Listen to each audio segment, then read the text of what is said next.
डरते तो वो हैं जो अपनी छवि के लिए मरते हैं। मैं तो हिंदुस्तान की छवि के लिए मरता हूँ और इसीलिए किसी से भी नहीं डरता हूँ। ऐसा कहना है दुनिया के सबसे शक्तिशाली लोगों में शामिल भारत के सबसे लोकप्रिय प्रधानमंत्री नरेंद्र मोदी का, जिन्हें हमारे देश की राजनीति की वजह से आप प्यार करें या फिर नफरत, लेकिन उनके कार्यों को अनदेखा नहीं कर सकते। दोस्तों, वैसे तो मोदी जी का जीवन बहुत ही साधारण तरीके से शुरू हुआ, मगर अपनी देशभक्ति, अपने जज्बे और अपनी मेहनत के दम पर उन्होंने ऐसी सफलता हासिल की जिसके बारे में कोई सोच भी नहीं सकता था। वे एक बेहद ही गरीब परिवार में पैदा हुए। अपने बचपन के दिनों में जब बच्चे खेलने कूदने में अपना समय व्यतीत करते हैं, तब उन्होंने अपने घर की आर्थिक सहायता के लिए अपने पिता की दुकान में हाथ बटाई और ट्रेन के डिब्बों में जा जाकर चाय बेची। लेकिन दोस्तों, अगर आपके अंदर अपने देश के लिए कुछ कर जाने की इच्छा हो ना, तो कोई भी लक्ष्य कठिन नहीं रह जाता। कौन कहता है कि आसमां में सुराख नहीं हो सकता?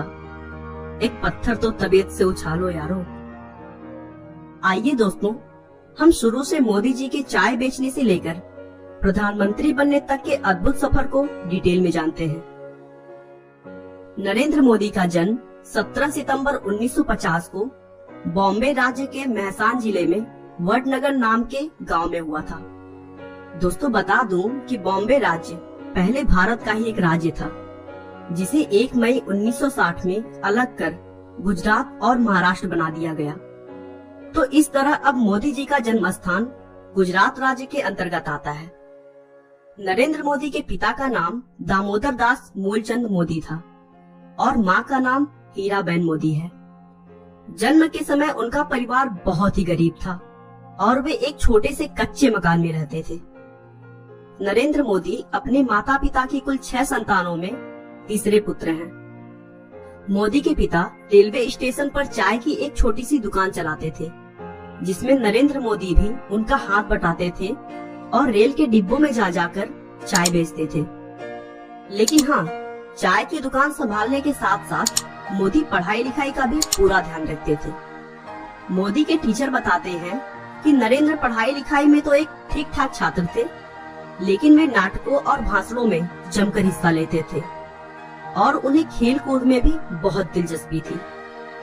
उन्होंने अपनी स्कूल की पढ़ाई वडनगर से पूरी की। सिर्फ 13 साल की उम्र में नरेंद्र मोदी की सगाई यशोदाबेन चमनलाल के साथ कर दी गई और फिर 17 साल की उम्र में उनकी शादी हो गई। फाइनेंशियल एक्सप्रेस की एक न्यूज के अनुसार नरेंद्र और जसोदा ने कुछ वर्ष साथ रहकर बिताए, लेकिन कुछ समय बाद नरेंद्र मोदी के इच्छा से वे दोनों एक दूसरे के लिए अजनबी हो गए। लेकिन नरेंद्र मोदी के जीवन लेखक ऐसा नहीं मानते हैं। उनका मानना है कि उन दोनों की शादी जरूर हुई, लेकिन वे दोनों एक साथ कभी नहीं रहे। शादी के कुछ वर्षों बाद नरेंद्र मोदी ने घर छोड़ दिया और एक तरह से उनका वैवाहिक जीवन लगभग समाप्त सा हो गया। नरेंद्र मोदी का मानना है कि एक शादीशुदा के मुकाबले अविवाहित व्यक्ति भ्रष्टाचार के खिलाफ ज्यादा जोरदार तरीके से लड़ सकता है, क्योंकि उसे अपनी पत्नी, परिवार और बाल बच्चों की कोई चिंता नहीं रहती। बचपन से ही मोदी में देशभक्ति कूट कूट कर भरी थी। 1962 में जब भारत चीन युद्ध हुआ था, उस समय मोदी रेलवे स्टेशन पर जवानों से भरी ट्रेनों में उनके लिए खाना और चाय लेकर जाते थे। 1965 में भारत पाकिस्तान युद्ध के समय भी मोदी ने जवानों की खूब सेवा की थी। 1971 में वे आरएसएस के प्रचारक बन गए और अपना पूरा समय आरएसएस को देने लगे। वे वहां सुबह 5 बजे उठ जाते और देर रात तक काम करते। प्रचारक होने की वजह से मोदी जी ने गुजरात के अलग अलग जगहों पर जाकर लोगों की समस्याओं को बहुत करीब से समझा और फिर भारतीय जनता पार्टी का आधार मजबूत करने में इम्पोर्टेंट रोल निभाया। 1975 के आसपास में राजनीति क्षेत्रों में विवाद की वजह से उस समय की प्रधानमंत्री इंदिरा गांधी ने कई राज्यों में आपातकालीन घोषित कर दिया था और तब आरएसएस जैसी संस्थाओं पर भी प्रतिबंध लगा दिया गया था। फिर भी मोदी चोरी छिपे देश की सेवा करते रहे और सरकार की गलत नीतियों का जमकर विरोध किया। उसी समय मोदी जी ने एक किताब भी लिखी थी जिसका नाम संघर्ष माह गुजरात था। इस किताब में उन्होंने गुजरात की राजनीति के बारे में चर्चा किया था। उन्होंने आरएसएस के प्रचारक रहते हुए 1980 में गुजरात विश्वविद्यालय से राजनीति विज्ञान में पीजी की डिग्री प्राप्त की। आरएसएस में बेहतरीन काम को देखते हुए उन्हें भाजपा में नियुक्त किया गया, जहां उन्होंने 1990 में आडवाणी की अयोध्या रथ यात्रा का भव्य आयोजन किया, जिससे भाजपा के सीनियर लीडर्स काफी प्रभावित हुए। आगे भी उनके अद्भुत कार्य की बदौलत भाजपा में उनका महत्व बढ़ता रहा। आखिरकार मोदी की मेहनत रंग लाई और उनकी पार्टी ने गुजरात में 1995 के विधानसभा चुनाव में बहुमत में अपनी सरकार बना ली। लेकिन मोदी से कहासुनी होने के बाद शंकर सिंह बघेला ने पार्टी से रिजाइन दे दिया। उसके बाद केशुभाई पटेल को गुजरात का मुख्यमंत्री बना दिया गया और नरेंद्र मोदी को दिल्ली बुलाकर भाजपा में संगठन के लिए केंद्रीय मंत्री का रिस्पॉन्सिबिलिटी दिया गया। मोदी जी ने इस रिस्पॉन्सिबिलिटी को भी बखूबी निभाया। 2001 में केशुभाई पटेल की सेहत बिगड़ने लगी थी और भाजपा चुनाव में कई सीटें भी हार रही थी। इसके बाद भारतीय जनता पार्टी ने अक्टूबर 2001 में केशुभाई पटेल की जगह नरेंद्र मोदी को गुजरात के मुख्यमंत्री पद की कमान सौंपी। नरेंद्र मोदी ने मुख्यमंत्री का अपना पहला कार्यकाल 7 अक्टूबर 2001 से शुरू किया। इसके बाद मोदी ने राजकोट विधानसभा चुनाव लड़ा, जिसमें उन्होंने कांग्रेस पार्टी के अश्विन मेहता को बड़े अंतर से मात दी। मुख्यमंत्री पद पर रहते हुए मोदी ने बहुत ही अच्छी तरीके से अपने कार्यों को संभाला और गुजरात को फिर से मजबूत कर दिया। उन्होंने गांव-गांव तक बिजली पहुंचाई, टूरिज्म को बढ़ावा दिया। देश में पहली बार किसी राज्य की सभी नदियों को एक साथ जोड़ा गया, जिससे पूरे राज्य में पानी की प्रॉब्लम सॉल्व हो गई।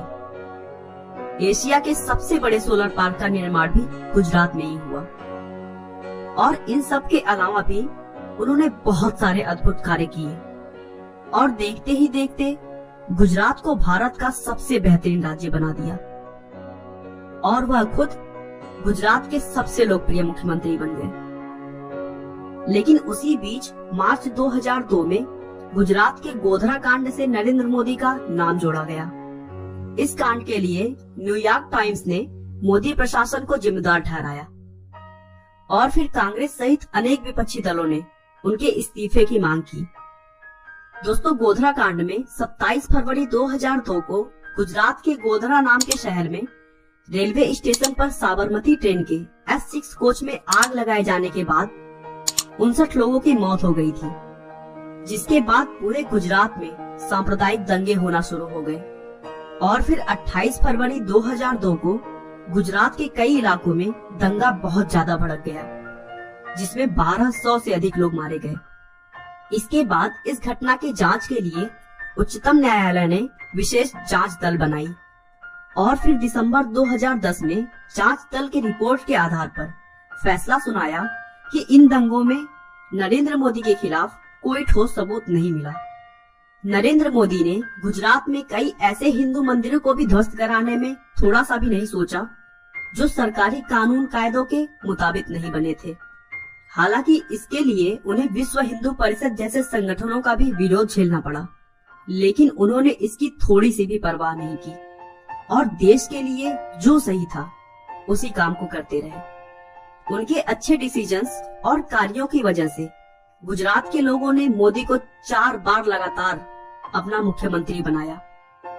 गुजरात में मोदी की सफलता देखकर बीजेपी के सीनियर नेताओं ने मोदी को 2014 के लोकसभा चुनाव का प्रधानमंत्री उम्मीदवार घोषित किया, जिसके बाद मोदी ने पूरे भारत में बहुत सारी रैलियां की और साथ ही साथ उन्होंने सोशल मीडिया का भी भरपूर लाभ उठाया और लाखों लोगों तक अपनी बात रखी। मोदी के अद्भुत विकासशील कार्य, उनकी प्रेरणादायक भाषण, देश के लिए उनका प्यार और उनकी सकारात्मक सोच की वजह से उन्हें भारी मात्रा में वोट मिले और वे भारत के 15वें प्रधानमंत्री बने। दोस्तों, नरेंद्र मोदी एक बहुत ही मेहनती व्यक्ति हैं। वे 18 घंटे काम करते हैं और कुछ ही घंटे सोते हैं। दोस्तों, मोदी जी का कहना है कि कड़ी मेहनत कभी थकान नहीं लाती है, वह तो बस संतोष लाती है। नरेंद्र मोदी शुद्ध शाकाहारी हैं और नवरात्र के 9 दिन उपवास रखते हैं। वे अपनी सेहत का भरपूर ध्यान रखते हैं और प्रतिदिन योग करते हैं, भले ही वे कहीं पर भी हों।